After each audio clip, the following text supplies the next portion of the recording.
So how was your Halloween? It was alright, you know. Ooh. Blood, lots of blood. Those are some fine-looking burgers. No, you fool! They could be booby-trapped. You think? It's possible. Anything could happen in this basement. I don't know, They smell safe.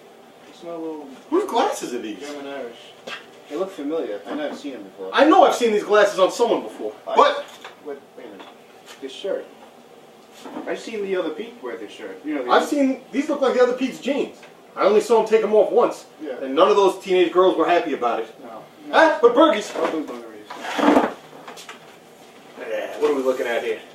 I don't know though. They taste alright? A little bit like comic book nerd. I'm not opposed to that on principle. You haven't ate that in about 20 years, right? How long have you been there? I was young, but New York public schools offer a fine cuisine. Yeah. Oh, comic book nerd and ground up teacher. This is good stuff. Wow. Hey, Happy. Hi, fellas. how you doing? When did you get here? Oh, we've been here a little bit. Thanks for leaving these burgers out. They're fantastic. You enjoying them? Yeah, they're nice, man. I can't complain. I know you can cook. Oh, yeah. Yeah? Huh? Why, what's the get-up? So, yeah, what's the idea of the get up there? Oh, I always look like this before you guys get here. Fair enough. Where'd you get these from? Oh, Pete gave them to me, actually. He brought them over before you guys got here. Was that why his clothes were here? He had to leave. Oh, he forgot his glasses. Yeah, no, he... Couldn't have got too far. He, Oh my knocked them God. off and, White Castle's made of people!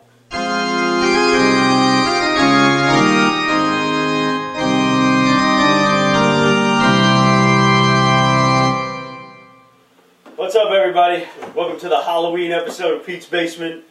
Hope you guys had a good Halloween. You look like shit. What's wrong with you? I was so fucking drunk last night, I have no idea. I don't even know, I think I got home at like noon. How many fingers am I Goddamn jealous. You're holding 5 down right now. 4, 5, 6, 7. 7? Oh! Once means yes. I don't know meant yes. What? He's trying.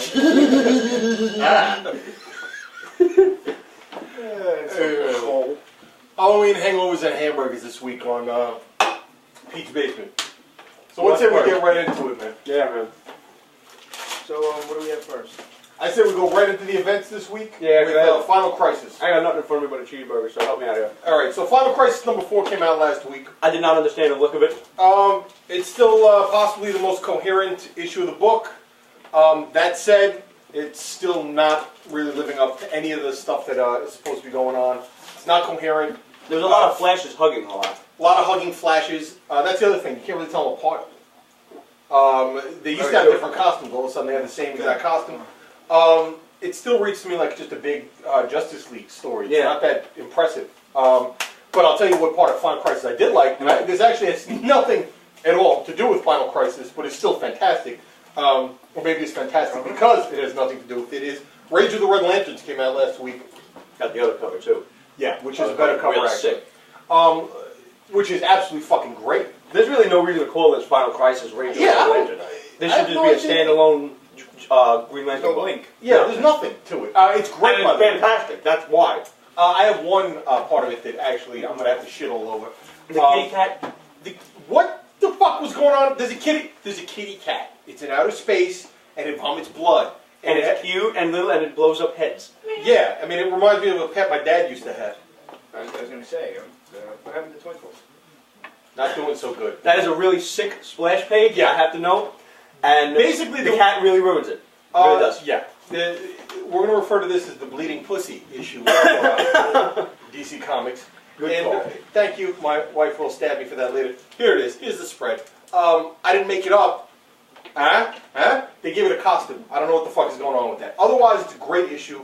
It actually comes out very timely for Halloween because the Red Lanterns are the scariest motherfuckers out there in DC. Gotta say, their little Red Lantern oath is pretty fucking wicked too. Yeah, I mean, basically, it's like, what if you cross the Green Lantern Corps with Jason from Friday the 13th? Yeah. It really does fucking win.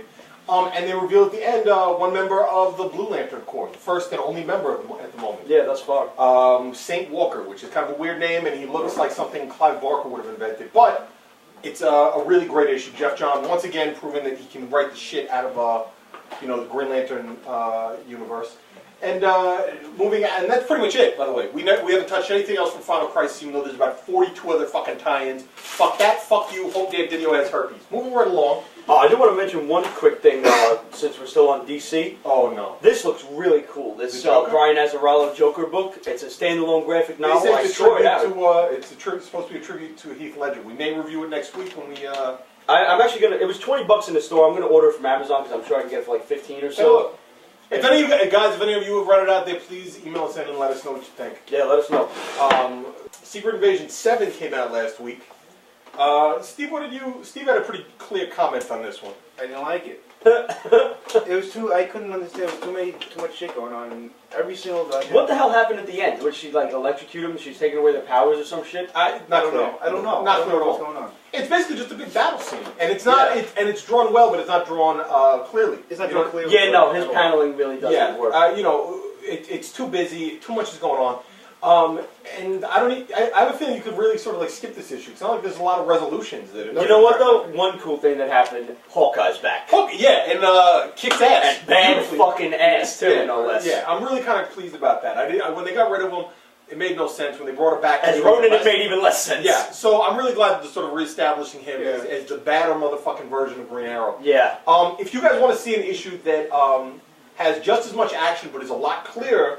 Avengers Initiative is really kicking ass as far as the Initiative crossover. Pretty much. Secret Invasion crossover. You know, every single arc in this book has introduced new characters.